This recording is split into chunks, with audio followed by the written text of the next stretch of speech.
O mayong gabi sa tanan mga kamdragat no. Karon atong tubagon ng mga pangutana sa mga followers na to nga dol unsa nimo pag set up imong kamera kay nganong tinaw kayo.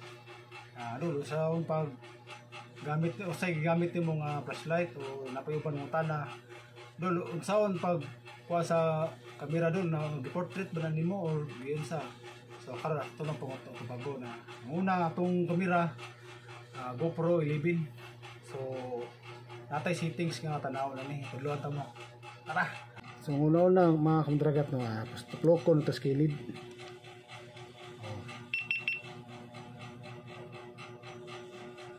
Tara. Ug dire ato ni tuplokon. So makita na to dire ang kuan sa pag settings niya. Dire. Naka wide lens na siya. Ang ato ning priority nga usbon diri mga kamdragat no, tan-awan nyo kandi kanang EVCOM. Mo ni para tangtang sa suwaw. Kaya ang normal ani niya 00 ni siya, 00 na 00 mo ni normal. So makuha ang suwaw ana niya kung flashlight mo sila sa dagat. So ato nang tangtangon ng suwaw dapat naka negative 1.5 mo. Or kung di mo satisfied dapat ito lang ginanin mo sama sa kong gamit. Mao na akong gamit niya karon negative 2. Mao na siya tanawa lang niyo ang setting, ang setup sa kong settings.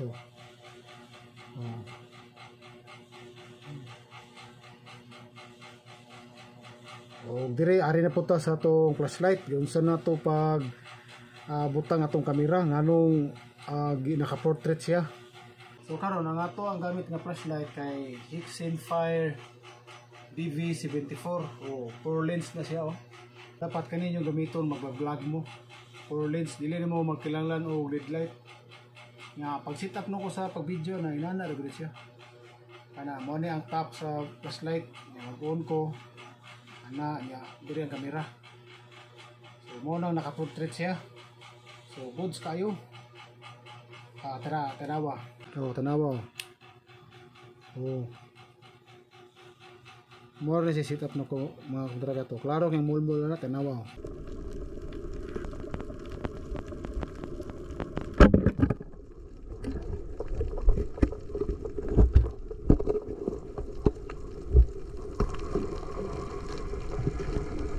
So diba tinaw kayo. So hope nga natubag na to yung mga pangutana. Live safe sa tanan mga kamdragat.